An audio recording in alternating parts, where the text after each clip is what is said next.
Turn it a little bit. Yeah. This. Other way. There we go.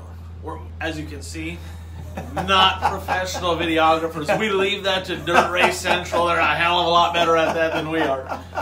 All right, everyone. We are here with our post-race report.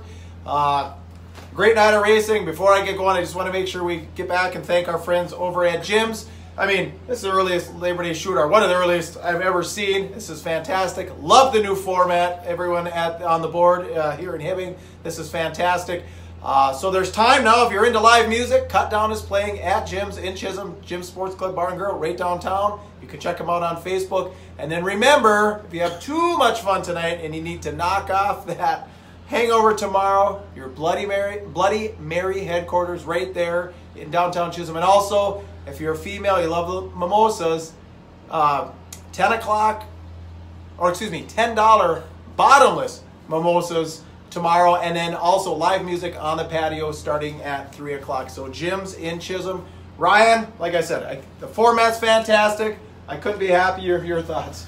I thought it was great. I mean, photo finish in the late models. I mean, I was literally like 0.06 seconds from being right again, right? Derek Vessel chased down Pat Dorr in lap traffic. Pat Dorr, I got to be honest, I'm a little bit heartbroken. I'm a little disappointed because I thought literally coming in today that I was still the #1 win leader in the Labor Day shootout.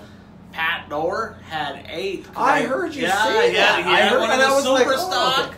I missed that one. He had one in the modified. I think he was driving Amundson's car, maybe. Yeah. And now he won his 7th tonight in the late model. So the Double One Express, 9 Labor Day shootout wins, and he just barely got it done. Derek Vessel.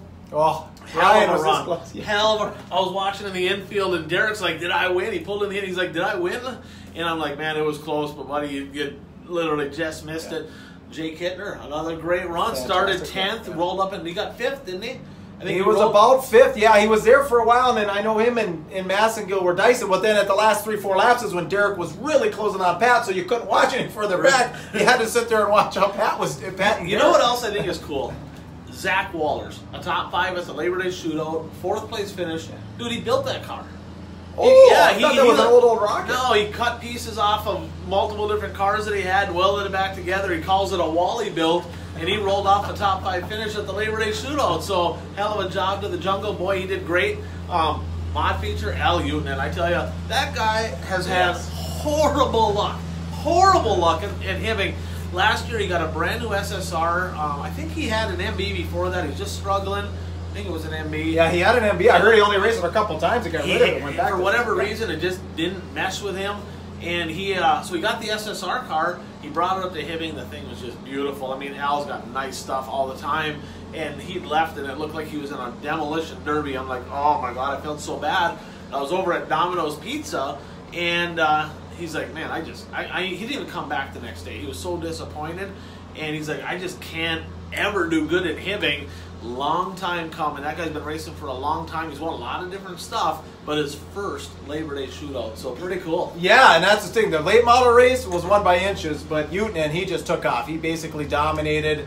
Really nice run. Like I said, great track. You know, I mean, guys were racing all over the place. It was fantastic. I just want to mention one thing really quick, too. I wanted to take a minute to say we miss our Canadian fans. We haven't really talked about that. We miss, if you're tuning in from Canada, you know, it's just not the same without, because we were talking earlier, there was when you guys were running the track, we got some rain, people were allowed to go on the track and pack, and there was a motorhome out there. The Canadians came out of the motorhome, packing the track. I don't know if you remember that. It was one of the funniest things. So, Canadians, we just want to acknowledge you that we do miss you. And one of my childhood memories growing up was Joel Kreiderman, man. I mean, like, he'd come to the shop, he'd work on his car at my dad's house, we became buddies. I mean, I'm a huge Joel Kreiderman fan.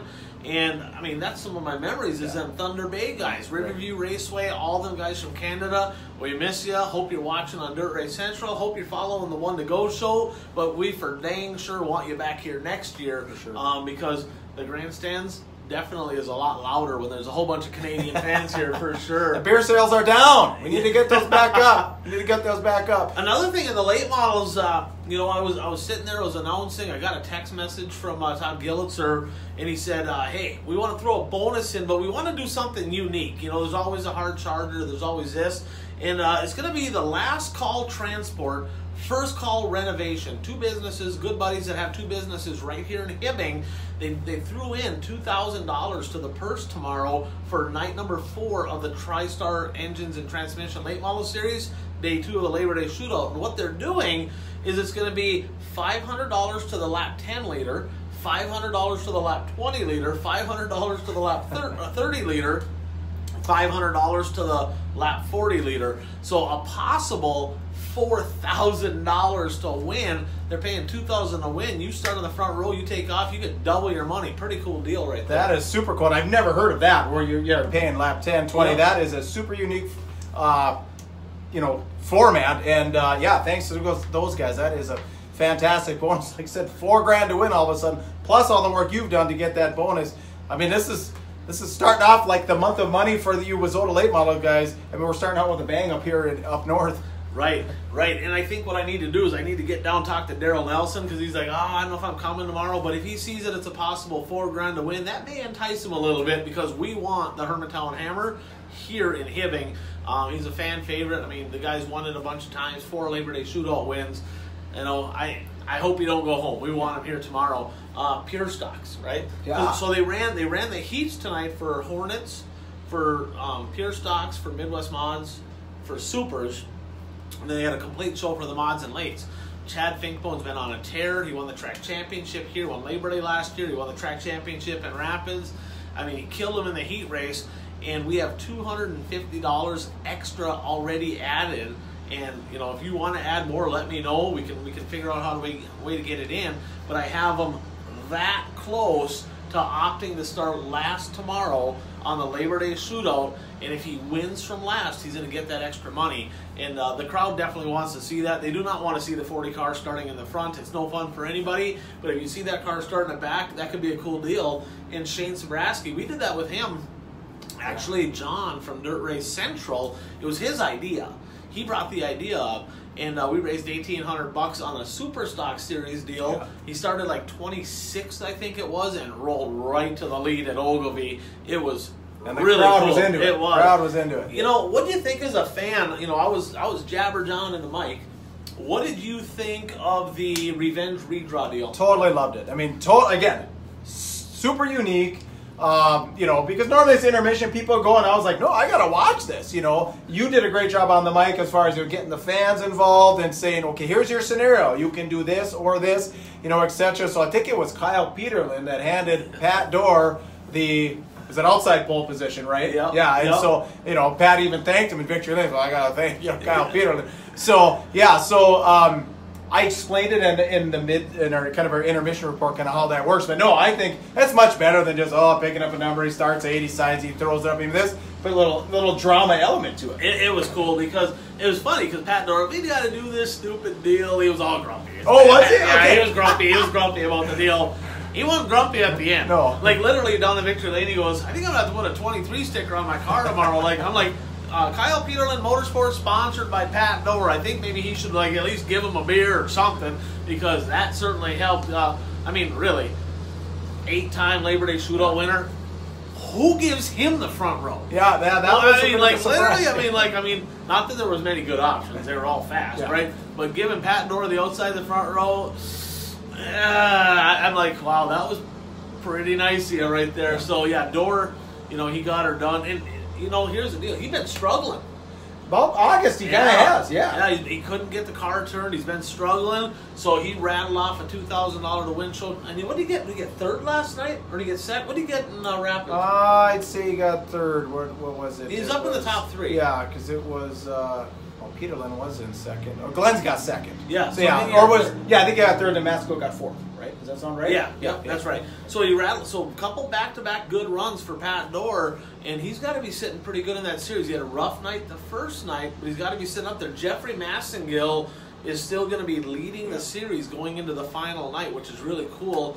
TriStar Engines and Transmissions, Quality Freight Rate, all the other sponsors that kicked into that deal. you know, check out the One to Go show. You'll see the post with all the sponsors, you know, but they just take that money, it goes right to the drivers. So that's a really cool deal. You know, just, I know what it costs to operate one of these programs, that extra money, and it goes a long way for sure. And those of you in Eastern Wisconsin, Pat Dorr might catapult back into the One to Go show power rankings. We're just going to prepare you guys for that. So we don't want to hear any complaints. He's heating back up. Well, I've been like itching to put 6M in there. Right? Well, and 6M, definitely. 6M, like literally, what's he got this weekend? He got a first, he got a fourth, and I think he rattled off. Did he get? You got about a fourth or fifth or something like I said. All right, yeah, you can go ahead and look. I better take a look. You go ahead and look at that. I want to just thank and remind everyone, the Bottle Shop has donated a $50 gift card.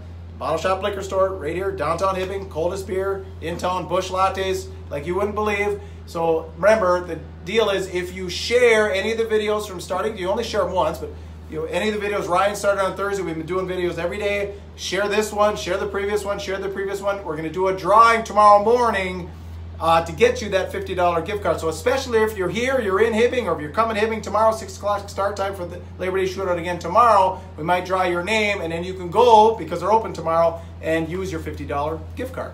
Massengill rolled off a 6th place finish. Okay. So that was his worst of the weekend, the 6th. But, you know, he's been solid, he's been consistent, he's been right up front. So he's leading that deal going into the final night. He's got to be the favorite. Jesse Glenns is still going to be in second. He's not that far behind him, so anything can happen because the lead's not that big. He had 5 points coming in. It's got to be maybe 10 points. I didn't do the math on yet, but he's got to be maybe a 10-point lead there right now. So he's got a little bit of wiggle room, but not a lot of wiggle room. Right. So. And then Provenzino was third coming into the night. What did he get, about a 10th place finish? Was he around the 10th place? Provenzino ended up getting 11th. Okay. Yep. So yeah. Started 11th, he got 11th. Okay. So it's going to be tight. It's going to come down to a big race tomorrow night. Like I said, if the track ends up like this, it's going to be a fantastic track. And that's the thing. You put Pat Dorr on the outside on a fantastic track where he can run the top. Pretty tough to beat. Oh, for sure. For sure. Yeah, you never want Dorr starting up front, but, you know, Labor Day shootout, no dust. No dust. Zero dust. Zero dust. The track was fast. They were on the pump. I mean, hats off to the guys. You know, Jake did a good... Actually, it was Jake's job to do that revenge redraw deal. Okay. Jake Engelstead, that is. He's a board member at the Hibbing Raceway. They're out there right now. They're working on the track, and usually... Right? Usually the races ain't done till midnight, 12:30, but they're tearing the deal up right now. They're disking it. They want to have moisture back in it for tomorrow. So I'm pretty excited to get back here for day 4 on the weekend, day 2 of the 2020 Labor Day shootout. Yeah, I'm excited. So anything else? No, tomorrow we'll jump on here tomorrow before sure. the races. You know, and we'll talk about who our picks are for tomorrow, but we'll wait. I'll let him sleep on this. He's kind of getting old. It's past his bedtime. I get to go in the pits. First time in many years, Labor Day, I get to go in the pits. We're done. Is it even 11? I don't even know. I don't even think so. A guy who's got a normal... We got done with our show here. We're doing the recap deal on it. It's 10:40. Yeah, right? 10:40. We're done with the race. This is the best for me. Like I said, 9 o'clock bedtime, guys. Just loving this. Yeah, I'm going to skedaddle down to the pits, talk to some people. We'll see if we get some storylines. We'll update you with There is one storyline, and we're going to do some digging on it to figure out what happened. Wright retired coming off the 85 car. Right away, not 3? There's no way a lug nut. I could be wrong, but I can't imagine lug nuts fell off the 85. They got such a great program. I'm sure something broke.